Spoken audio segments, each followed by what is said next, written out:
안녕하세요. 중동 여신 이지영입니다. 여기는 옴무 라사스에 왔는데요. 자, 옴무 라사스라는 곳은 요르단의 수도 암만에서 지금 이게 남쪽으로 내려왔는데요. 대략 한 60km 정도? 한 남서쪽으로 암만에서 60km 정도인데요. 차로는 대략 뭐 1시간? 1시간 15분 정도 이렇게 소요가 되고요. 자, 옴무 라사스는 저기 표지판에도 써 있는 것처럼 세계 문화유산 중에 한 곳입니다. 그리고 구약 성경에서는 이제 출애굽 당시에 이 지역이 어느 지역으로 추정이 되냐면은 그 출애굽 당시면은 이제 BC 1400년경이죠. 그때 모든 12지파 중에 세 지파를 제외하고 모두 가나안 땅에 들어갔는데요.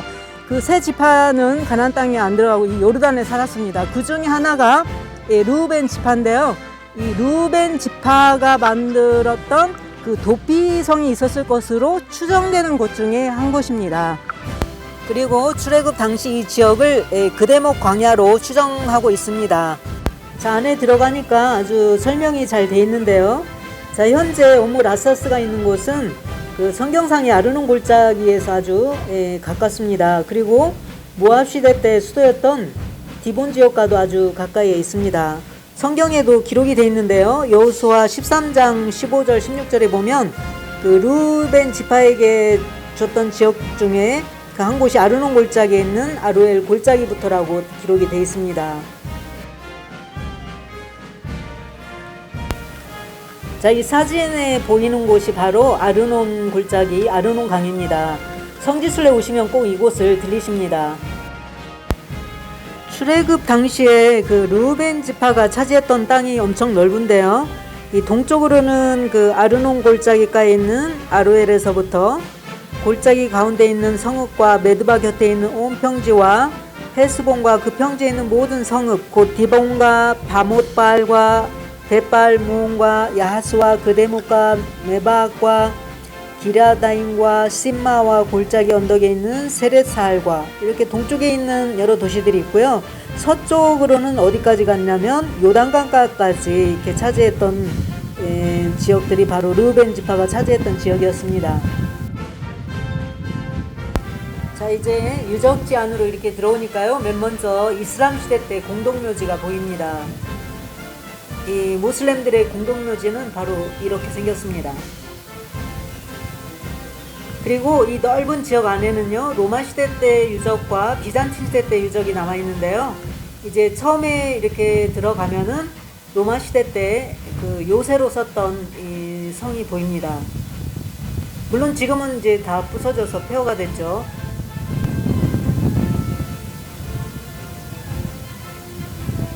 그리고 여기서부터는 이제 많은 그 비잔틴 시대 때 교회터들을 볼 수 있는데요. 제가 영상을 찍은 것만 해도 8개가 됩니다. 교회터들이. 그런데 그 지금 현재 계속 발굴 작업을 하고 있기 때문에 사실은 더 많이 발굴이 될 수가 있어요. 그래서 그 비잔틴 시대 때 얼마나 많은 이 기독교인들이 있었는가를 우리가 이제 추측해 볼 수 있는데요. 지금은 이 주변 환경을 보시면은 다 폐허가 됐죠. 그런데 얼마나 많은 기독교인들이 있었으면 이 한 지역에 교회터가 이렇게 많이 교회가 이렇게 많이 세워졌을까요? 자, 비잔틴 시대 때까지, 로마 비잔틴 시대 때까지 여기 요르단뿐만 아니라 중동 전체가 다 기독교인들이었는데요. 이제 이슬람이 생기면서 바로 마지막으로 비잔틴 군대와 이슬람 군대가 이제 전쟁을 해서 비잔틴 군대가 이제 피하게 됩니다. 그래서 이 지역에서 손 털고 이제 나가는 바람에 이 중동 지역 전체가 그 이후로 이슬람화가 되어버렸습니다. 참 안타까운 역사적인 사실입니다. 자, 기독교 군대와 이슬람 군대가 마지막으로 그 전쟁을 했던 곳은 이제 그 야르묵 전투라고 부르고 있는데요. 왜 야르묵 전투라고 부르고 있냐면 그 전쟁을 했던 곳이 바로 야르묵인데요. 그 야르묵이라는 곳은 시리아와 요르단 그 국경 지역입니다. 그래서 야르묵 강은 시리아하고 그 요르단이 아주 그 자연적인 국경선을 이루고 있는 그 강입니다. 그래서 그 야르묵 전투는 아주 이 모슬렘들에게는 굉장히 중요한 곳이고 또 잘 알려져 있는데요. 저도 그 야르묵 그 대학에서 고고학을 공부했습니다. 그래서 야르묵 대학 그 대학원에서 고고학을 공부하고 졸업을 했습니다. 바로 이 야르묵 강가에서 AD 636년에 이 비잔틴 군대와 이슬람 군대가 이제 전쟁을 하게 됐는데요. 당시 그 비잔틴 군대 수는 5만 명 정도였는데 이슬람 군대는 그 반도 안 됐어요. 그런데 그 숫자적으로 이게 게임이 안 되는데도 불구하고 아랍 모슬림 군대하고 기독교 군대가 이거 그 야르묵 강가에서 싸워가지고 비잔틴 그 기독교 군대가 대패를 했습니다. 자, 그 이후로 이 중동 지역에는 기독교인들과 또 비잔틴 문명이 대부분 사라지게 되고 이슬람 아랍 문명이 자리를 잡게 되었습니다. 이제 그 당시에 있던 기독교인들이 이제 그럼에도 불구하고 조상 대대로 이제 신앙을 지켜서 아직까지도 각 나라에 기독교인들이 좀 남아 있습니다. 예를 들어서 이라크에도 남아 있고요. 또 시리아, 또 팔레스타인, 이집트에 이렇게 또 요르단에도 기독교인들이 남아 있습니다. 요르단 같은 경우는 이 전체 인구의 한 3% 내지 5%의 기독교인이 있습니다. 레바논에도 기독교인들이 많이 있습니다.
자, 이제 오모라사스를 구경하고 이제 나가게 됩니다. 바로 이 모압 평지가 이렇게 펼쳐지게 되는데요. 자, 이 모압 땅 하면은 생각나는 믿음의 여인, 바로 룻기의 주인공 룻이 살았던 고향입니다. 바로 여기는 이제 룻이 살았던 고향인데요. 이렇게 아주 밀밭이 펼쳐져 있습니다.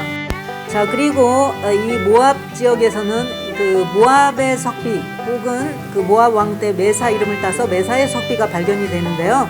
이스라엘과의 그 전쟁에서 승리한 이야기가 잘 기록이 되어 있습니다.